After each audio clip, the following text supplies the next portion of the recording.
دنیا کے اندر فرمایا بڑا حیران تھا یہ کیسا کلام پڑھا جا رہا ہے. فرماتے پھر کلام بھی رب العالمین کا, پڑھنے والا بھی مصطفیٰ. وہ ایسا فصاحت و بلاغت پڑھا کلام. عمر بن خطاب کہتے ہیں کہ میرے دماغ میں یہ بات آئی کہ یہ کسی شاعر کا کلام ہے. عرب میں بڑے بڑے شعراء تھے. کہتے بس میرے دل میں خیال آیا کہ یہ کلام کسی کلام شاعر کا ہے. کہتے بس میرے خیال دل میں آیا تھا, مگر مصطفیٰ نے اس وقت نماز کے اندر جو آیت تلاوت کی ہے آپ نے پڑھا یہ انہو لقول رسول کریم, کہ یہ معزز قاصد کا کلام ہے. وما ہوا بقول شاعر, کسی شاعر کا سبحان اللہ سبحان اللہ, کسی شاعر کا کلام. عمر بن خطاب کہتے ہیں میں نے تو اپنے دل میں یہ سوچا تھا یہ تو شاعر کا کلام ہے, اس مصطفیٰ کو بتایا نہیں ہے, مگر ان کو پتہ چل گیا. ان کو پتہ, انہوں نے خیال کیا مصطفیٰ نے آیت پڑھ کے رد کر دی.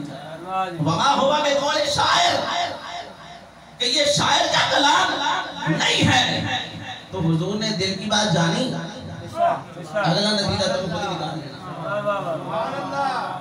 حضور نے نفی کر دی یہ شاعر کا کلام نہیں ہے, چونکہ عمر بن خطاب ابھی اسلام نہیں قبول کر آئے, فرمایا ابھی تو اسلام کی طرف آ رہے ہیں. جب مصطفیٰ نے عمر بن خطاب کے دل کی اس بات کو جان کے فرمایا وما ہوا بقول شاعر, یہ شاعر کا کلام نہیں. عمر بن خطاب کہتے ہیں مجھے پتہ چلا کہ کاہن ہے, یہ تو نجومی ہے.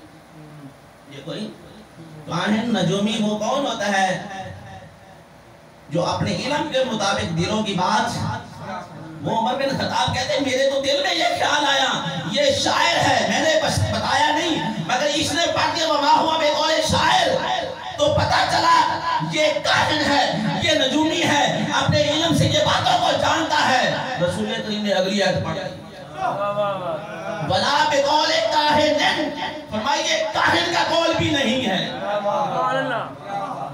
یہ کسی کاہن کا قول بھی نہیں ہے. عمر بن خطاب کا اسلام لانا ایک منفرد انداز میں. میں یہ حوالہ نہیں دوں گا میں کتوں پڑھے ہیں, تاکہ تعمومی کو لبن کی کوشش سے جستجو ہوئے زیادہ ثواب ملے. کسی بڑی کتاب دے بچوں میں پڑھے ہیں. عمر بن خطاب فرماتے ہیں وما ہوا بقول شاعر, کہ میں نے شاعر کہا مصطفیٰ نے رد کر دیا. میں نے کہا دل کی بات کو جاننے والا ہے, یہ کاہن نجومی ہوگا.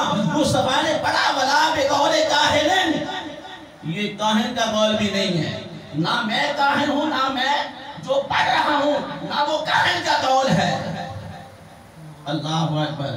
کہتے میں سوچ میں پڑھ گیا, بڑی دیر سوچتا تھا. نبی کریم علیہ السلام اپنی نماز میں مصروف اور مشغول تھے. رسول پاک علیہ السلام نے نماز کو مکمل کیا. مکمل کرنے کے بعد سرکار چلے گئے. عمر بن خطاب فرماتے سرکار جا رہے, میں سرکار کے پیچھے. حضرت عباس رضی اللہ تعالیٰ عنہ کے محلے میں جب رسول کریم پہنچے ہیں, وہاں پر آپ کا بھی گھر تھا, اپنے گھر جا رہے ہیں. فرماتے یا حضرت عباس کے گھر کے قریب رسول پاک پہنچے تو رسول پاک کے کانوں میں کسی آنے والے کی آواز کھٹکی. رسول پاک نے پیچھے موڑ کے دیکھا. میں نے جو حدیث میں پڑھا ہے رسول پاک کی عادت نہیں تھی پیچھے موڑ کے دیکھنا, مگر یہاں ایک حکمت تھی. سرکار نے پیچھے موڑ کے دیکھا تو سرکار کی نگاہ میرے پہ پڑ گئی.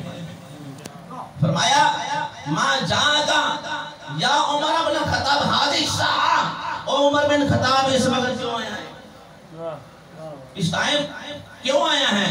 عمر بن خطاب فرماتے ہیں جِئْتُ لِأُؤْمِنَ بِاللَّهِ وَبِرَسُولِهِ وَبِمَا جَاءَ مِنْ عِنْدِ اللَّهِ. یا رسول اللہ میں اس وقت اس لیے حاضر ہوا ہوں لِأُؤْمِنَ بِاللَّهِ, اللہ پر, اللہ کے رسول پر, اور اللہ تعالیٰ کی طرف سے نازل ہونے والی کتاب پر ایمان لانے کے لیے حاضر ہوں.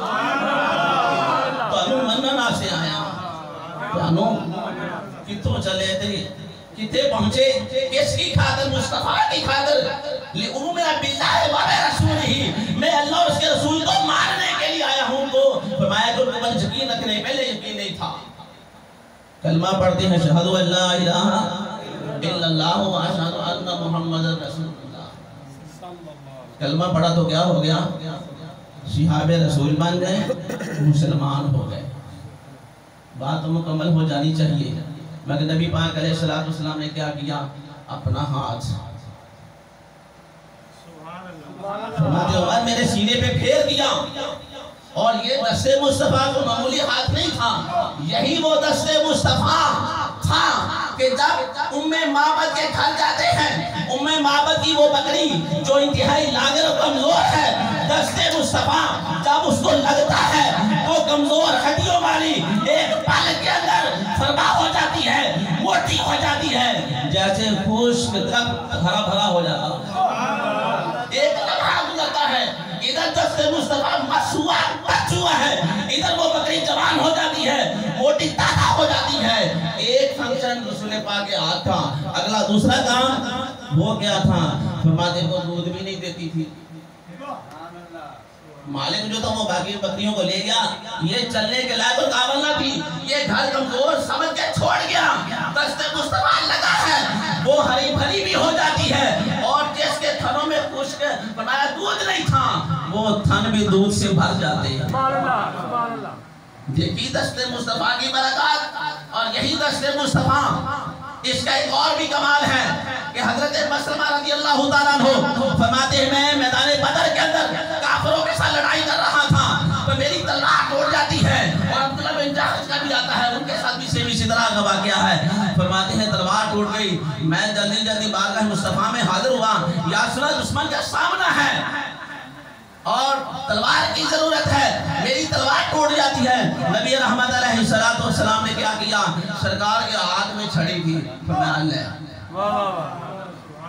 کدی چھڑیاں بھی تلوارہ بڑیاں، کوئی ایسا فلسفی بڑا کوئی حکیم کو دانا کوئی جادوگر کا ایسا جس نے چھڑی کو کیا کیا وہ نہیں بنا سکتا، یہ میرا مصطفیٰ ہی بنا سکتا۔ حضرت مسلمان کہتے ہیں اللہ تلوار ٹوٹ گئی ہے، میں پھڑ آپ کے ہاتھ میں چھڑی تھی، مسلمہ کو پکڑائی ہے، وہ فرماتے میں نے ہاتھ کے اندر وہ چھڑی پکڑی ہے، وہ چھڑی کیا بن جاتی ہے؟ تلوار بن جاتی ہے۔ یہ دست مصطفیٰ کی برکت تھی۔ ایک اور مقام پہ حضرت علی المرتضیٰ رضی اللہ تعالیٰ عنہ آپ فرماتے میرے مصطفیٰ نے مجھے فرمایا علی عرض کیا جی حاضر یا رسول اللہ میں حاضر ہاں، فرمایا یمن کا تجھے قاضی لوگوں کے فیصلے کرنے والا قاضی بنا کے بھیجنا ہے، تیاری کر۔ عرض کیا یا رسول اللہ میں تجربہ نہیں رکھتا، میرا کوئی ایکسپیرینس نہیں ہے، لوگوں کے کبھی فیصلے نہیں کیے، یہ پہلا موقع ہے۔ میرے مصطفیٰ نے فرمایا جب میں نے کہہ دیا ہے یمن کا قاضی ہے، لوگوں کے فیصلے تمہیں کرنے ہیں۔ عرض کیا یا رسول اللہ میں تجربہ نہیں رکھتا، فرمایا اگلے ہو، قریب ہوئے، حضور نے اتنے ہاتھ پھیریا، سینہ دے ہاتھ پھیریا، پھر نال دعا کر اے اللہ علی دے سینے وچ فرمایا کہ سمجھنے والی قوت پیدا کر اور سینے میں حق کو پیدا کر، زبان پہ بھی حق کو جاری کر دے۔ حضرت علی المرتضیٰ رضی اللہ تعالیٰ عنہ فرماتے ہیں ادھر مصطفیٰ نے ہاتھ رکھ کے دعا بھی کر دی ہے، اے اللہ علی کے سینے میں بھی حق ہونا چاہیے، علی کے زبان پہ بھی حق ہونا چاہیے۔ فرمایا حضور نے یہ دعا کر کے ڈیوٹی لگا دی، یمن کا قاضی بنا کے بھیج دیا۔ فرمایا جب تک میں وہاں رہا اور واپسی تک ایک فیصلہ بھی میرا کبھی غلط نہیں ہوا، نہ کبھی جھجک نہ کبھی کوئی پریشانی مجھے ہوئی ہے، اس لیے کہ مصطفیٰ کریم علیہ السلام نے یہ ہاتھ رکھ کے مجھے ایسا علم عطا کر دیا تھا جس کا کوئی ثانی نہیں تھا۔ اور یہی وہ برکات مصطفیٰ ہیں، زبان مصطفیٰ سے دعائیں نکلتی ہیں۔ نبی کریم علیہ السلام نے حضرت عمر کے متعلق فرمایا ان اللہ جعل الحق علی لسان عمر و قلبہ، اے اللہ عمر کی زبان اور دل میں حق کو جاری کر دے۔ اور یہی وجہ تھی جب دعائیں مصطفیٰ ہو گئی اور عمر بن خطاب فرماتے میں جو بھی پھر بات کرتا وہ حق کی ہوتی، اور اس سے مجھے بڑی کوئی اور حق کی بات نہیں ملی ہے۔ کون سی؟ عمر بن خطاب کرتے ہیں کہتے ہیں میں نے چند باتیں ایسی کی ہیں میرے رب نے بھی میری موافقت کی ہے، رب نے موافقت کی ہے۔ فرماتے ہو کڑیاں گلاں، آپ فرماتے ہو گلاں میں جو پہلی ایک گل ہے کہ میں نے ایک مرتبہ بارگاہ مصطفیٰ میں آگے عرض کہ یا رسول اللہ یہ جو مقام ابراہیم ہے، پہلے اس کے سامنے نمازیں نہیں پڑھی جاتی تھی، آج پڑھی جاتی ہیں۔ جو میں بات کر رہا ہوں اس بات سے پہلے کبھی مقام ابراہیم پہ نماز نہیں پڑھی گئی. عمر بن خطاب کہتے ہیں میں نے حضور کی بارگاہ میں عرض کیا یا رسول اللہ اے جناب مقام ابراہیم ہے انہوں نماز پڑھنے جگہ نہ بنا لیے. کہتے میں انی گال کی تھی میرے رب نے قرآن نازل کر کے میری مطابق وَاتَّخِذُوا مِن مَقَامِ ابراہیم مصلی. ارے لوگوں انتظار کے نہیں گالے دیے. اے میرے عمر نے کہا ہے کہ اس کو مقام ابراہیم کو جائے نماز پڑھا تو جائے نماز ہی بنا لو. اور اس وقت کے بعد آج اور قیامت تک یہی مقام ابراہیم جائے نماز ہی رہے. جہاں حضرت عمر بن خطاب کا لقب الفاروق ہے نا حق و باطل کے درمیان تمیز اور فرق کرنے والے, تو ان القابات میں ایک یہ بھی لقب ہے الموافق رأیہ بالکتاب کہ عمر بن خطاب یہ وہ عمر ہے جس کی رائے کے ساتھ اللہ کی کتاب موافق کرتی ہے. اتنا کتاب اس کو عظیم ملنا ہے. یہ ہے حق.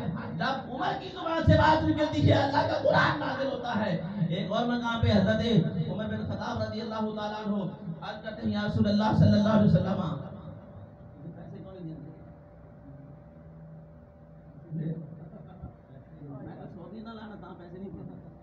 سارے مگن ہو گئے. سبحان اللہ. مجھے یہی اللہ کی قسم مجھے چونکہ یہ میرے سارے ساتھی ہیں نا میں تم سے تقریباً میں پہلی باری طرز لائی شریعت میں چلتا پوری نہ نے ٹھیک ہے. لیکن میرا مقصد کیا ہوتا ہے میں ناروں کو بھی اتنا اس بات سے پسند نہیں کرتا کہ جو ٹائم مختصر ہوتا ہے اس کے اندر بات سمجھنے کی جو بات کرنی ہے سمجھنی ہے بس وہی سمجھنی چاہیے. یقیناً وہ وقت ہم نے بچانا ہے. ہمارا قیمتی وقت ہوتا ہے آپ کا قیمتی وقت ہوتا ہے. ہم نے بھی جا کے مطالعے کرنے آپ نے بھی محنت مزدوری کرنی ہے. اور یہ محافل فرض بھی نہیں ہے واجب بھی نہیں ہے لیکن صبح کی نماز فرض ہے. صبح کی نماز باقی نبی کریم علیہ السلام کی بارگاہ میں حضرت عمر بن خطاب کیا عرض کرتے ہیں یا رسول اللہ صلی اللہ علیہ وسلم آپ کی ازواج آپ کی بیویاں جن کے پاس اچھے لوگ بھی آ جاتے ہیں برے لوگ بھی آتے ہیں پردہ نہیں ہے. پردہ میری رائے یہ ہے کہ ان کو پردے کا حکم ہے کہ جب آپ کے پاس مرد حضرات آئیں تو ازواج رسول سے آپ بیان فرما دیں کہ تم کیا کر لیا کرو پردہ کر لیا کرو. حضرت عمر فاروق رضی اللہ تعالیٰ عنہ آپ عرض کرتے ہیں کہ بس میں نے اتنی بات کی ہے بارگاہ مصطفیٰ میں یا رسول اللہ ان کو پردے کا انتظام کرنے کا حکم ساتھ فرما دیں. میری رائے یہ ہے عمر بن خطاب کہتے ہیں میں نے یہ بات کی ہے اللہ نے پھر قرآن نازل کر دیا یا ایھا النبی قل لازواجک وبناتک ونساء المؤمنین یدنین علیہن من جلابیبہن. اے نبی صلی اللہ علیہ وسلم آپ فرما دو اپنی ازواج کو اپنی بیٹیوں کو ایمان والی عورتوں کو فرما دو کیا کہ فرمایا کہ اپنے چہروں کو چادروں سے ڈھانپے رکھے. گہرے گہرے لوگ آتے ہیں کسی ایسے گہرے گہرے کی نگاہ آپ کی ازواج پہ نہ پڑے. عمر بن خطاب نے رائے کی ہے ایک اظہار خیال کیا ہے اللہ نے قرآن نازل کر کے تو گویا کہ عمر بن خطاب کے ساتھ موافقت کر دی. جو عمر کہتے ہیں رب فرماتے ہیں میری بھی یہی منشا ہے میری بھی یہی. بہت ساری آیات ہیں جہاں جہاں عمر بن خطاب بارگاہ مصطفیٰ میں آرام اپنا خیال اپنا تخیل بیان کرتے گئے اللہ قرآن نازل کرتا گیا. یہ ہے ان اللہ جعل الحق علی لسان عمر وقلبہ ہی. مصطفیٰ نے فرمایا ہے اللہ عمر کی زبان بھی حق ہو عمر کے دل میں بھی حق ہونا چاہیے. کتنے عظیم منصب والے ہیں. سرکار نے ایک اور عظمت و شان بیان کرتے ہوئے فرمایا عمر تو وہ واحد فرد واحد ہے جس رستے پہ تو چلتا ہے شیطان پوچھ سکے ادھر پہنچ جاتا ہے. تیرے رستے میں سامنا اس کا نہیں ہوتا. میں وہ تیرے سے ڈرتا ہے تیرے ساتھ سے ڈرتا ہے. شیطان عمر کا سامنا شیطان علی مدی شیطان علی مدی ان اللہ جعل الحق علی لسان عمر. ایک اور شان بیان کرتے فرمایا لو کان بعد نبی جون لکانا عمر بن الخطاب. میں لوگوں میرے بعد تو نبی ہونا ہوتا حضور کے بعد نبی نہیں ہے کوئی ولیکن رسول اللہ خاتم النبیین، ختم نبوت کی مہر اسٹیمپ جو ہے اللہ رب العالمین کی طرف سے حضور پہ لگ گئی ہے. حضور سارے نبیوں میں لاسٹ آخری نبی ہیں. حضور کے بعد نبوت کا دروازہ بند ہو گیا ہے. کوئی نبی نہ آ سکتا ہے نہ کوئی احتمال ہے. صرف سرکار نے عظمت عمر کو بیان کرتے ہوئے یہ فرمایا لو کان بعدی نبیٌ، لوگوں اگر میرے عمر کے بعد جو نبی ہونا ہوتا تو عمر بن خطاب ہوتا. کیا مطلب؟ عمر کے اندر وہ ساری قابلیت، وہ ساری باتیں جو نبیوں کے اندر ہوتی ہیں اللہ نے وہ کیپیسٹی رکھی ہوئی ہے. یہ نبی میرے بعد جو آنا ہوتا تو وہ عمر ہی ہوتا. چونکہ اللہ نے نبوت کے دروازے کو مسدود بند کر دیا ہے، اس واسطے عمر نبی نہیں بن سکتا. کتنی عظیم ان کی شان کس حدیث پاک سے معلوم ہوتی ہے. اللہ اکبر. یہ حضرت عمر فاروق رضی اللہ تعالیٰ عنہ کی عظمت ہے، مقام ہے، شان ہے، جنہوں نے حضور علیہ السلام کی بارگاہ میں حاضر ہو گئے، رات کو اسلام قبول کیا. جب اسلام قبول کر لیا تو پھر یہ نہیں کہ چپ کر کے واپس گھر آ گئے. کہتے ہیں میں جا کے ہوں سویرے یا راتی اس مکے دے سب تو بڑے بندے نوں جا کے اطلاع کرنی ہے جڑا میرے نبی دا سب تو بڑا دشمن. کرنی کیوں خبر جا کے؟ کیوں دسنا میں جا کے؟ اگر انہوں ساڑھنا اس کو جلانے کے لیے. کہتے ہیں رات گزری، صبح ہوتی ہے، میں سوچ میں پڑ گیا کہ قریش مکہ میں سے یا مکے کے کافروں میں سے سب تو بڑا کافر کیڑا ہے؟ سب تو بڑا میرے نبی دا دشمن کون ہے؟ فرماتے میرے دل میں خیال ہے ابو جہل. کیڑا؟ یہ رسول پاک کا بڑا دشمن تھا، بڑی حضور کی مخالفت کیا کرتا تھا. کیوں کرتا سی؟ یہ بھی جا کے تجھے نہ بنا. کچھ گلا تھوڑے واسطے بھی بطور امتحان ہونی چاہیے نا، ساری ساڑھے تے نہ سٹیا کرو. کیوں یہ بڑا دشمن تھا؟ کیوں حضور کی جگہ جگہ پہ مخالفت کیا کرتا تھا؟ عمر بن خطاب کے جب اسلام قبول کیا، سیدھا جا کے ابو جہل کے بوئے نوں دستک دی تھی، باہر آیا، اندروں تک خوش ہوتا ہے کہ میرا ساتھی آیا. فرمایا کہ میں عمر اسلام قبول کر لیا ہے. سبحان اللہ. مصطفیٰ دا غلام بن گیا. سبحان اللہ. خدا دی قسموں دی ہمت ہی نہیں پہ کوئی گل کر سکے. عمر دا جیتے لوگ فرمایا بڑے بڑے دشمن جو تھے، ان دشمنوں پہ جس طرح مصطفیٰ کا روح چھا جاتا تھا، حضور نے خود فرمایا میرا دشمن 1 مہینے کی مسافت پہ دور کھڑا ہو میرا پھر بھی وہ اس پہ چھا جاتا ہے. حضور کے ماننے، حضرت عمر بن خطاب کے ماننے والے ہوتے وہ بھی ڈرتے رہتے، دشمن ہوتا وہ بھی ڈرتے رہتے. حضرت عیاض بن غنم رضی اللہ تعالیٰ عنہ صحابی رسول ہے، مصر کے گورنر نے ان کو بنایا. اور حضرت عمر بن خطاب رضی اللہ تعالیٰ عنہ کی خصوصیات بہت زیادہ ہیں، مگر ان خصوصیات میں سے یہ بھی ہے کسی شخص کو کسی وزیر یا کسی بھی عہدہ پہ منصب پہ فائز کرنا چاہتے تھے تو پہلا ان کا ٹیسٹ لیتے تھے، اس کا امتحان لیتے اس منصب اور عہدے کے لائق ہے یا نہیں. عہدے کے لائق ہوتا عہدہ عطا کرتے، عطا کرنے کے بعد یہ نہیں کہ تو حلف دے دیتے بس عہد کر لیتے جا کے ڈیوٹی کر، حلف بھی لیتے عہدہ سے عطا کرنے کے بعد، عہدہ کے عطا کرنے کے بعد کیا کرتے؟ وعدہ بھی لیتے، یعنی وعدہ لیتے، قسم لیتے، حلف لیتے. ہمارے تو بڑے بڑے وزیر جو ہیں حلف دیتے ہیں، یہ نہ دا حلف بھی جھوٹا ہوتا کیونکہ یہ شاید کا حلف دیتے نا اس پر اترتے نہیں پورا. مگر عمر بن خطاب کی خصوصیات میں یہ خصوصیت تھی، آپ جس بندے کو عہدہ پہ فائز کرنا ہوتا اس کے کیا کرتے؟ حلف لیتے، قسم دے، اتنے ذمہ داری کا پورا اندر یقین کا ثبوت دے کہ میں جا کے اپنی ڈیوٹی کو پوری صحیح طور پہ نبھاؤں گا. حضرت عیاض بن غنم رضی اللہ تعالیٰ عنہ آپ کو مصر کا گورنر بنایا، فرمایا جاؤ تھے، چلے گئے. اور جانے سے پہلے فرمایا یاد رکھنا، اور بھی وزیروں میں یہی عہدے جن کو عطا کرنے ہوتے سب کو یہی پیغام دیتے.